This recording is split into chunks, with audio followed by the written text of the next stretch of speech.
Сайн байна уу? Бүгдэнд нь энэ өдөр мэндийг хүргэе. Би NRCC компани судлаач Хуншаа байна. Тэгээ өнөөдөр та бүхэндээ манай компаниас эрхлэн гаргадаг хэрэглэгчийн итгэлийн индекс тайлангийн 2025 оны 4-р улирлын үр дүнд орсон валютын ханш орон сууцны үнийн хүлээлтийн индексийн талаар товч танилцуулах болно. Иргэдийн 44.4% нь валютын ханш өснө гэж хүлээж байна. Энэ нь өмнөх улирлаас 3 пунктээр бага байна.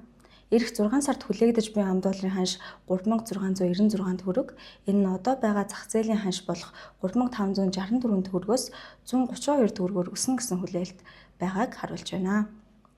6 сарын өмнө иргэд валютын ханшийг 3669 төгрөг болно гэж хүлээж байсан бол энэ нь одоогийн бодит ханшнаас 105 төгрөгөөр дээгүүр байна. Түүнчлэн энэ улиралд валютын ханшны талаарх тодорхой бус байдал бага зэрэг өсжээ. Орон сууцны үнийн өөрчлөлтийн талаарх хүлээлтэд үндэслэн тооцсон индексийг энэхүү зурагт харууллаа.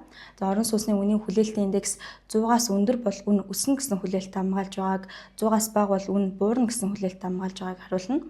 Энэ улиралд иргэдийн 71% нь орон сууцны үн өснө гэж хүлээж байгаа бөгөөд энэ нь өмнөх улирлаас 2.7 пунктээр буурчээ. Орон сууцны үнийн өсөлтийн индекс 2023 оны 2-р улиралд 165.5 болж буурснаасаа хойш бага зэрэг өссөөр 2025 оны 4-р улиралд 187.3 болсон. Энэ нь өмнөх улирлаас 3.6 пунктээр өндөр үзүүлэлт байна.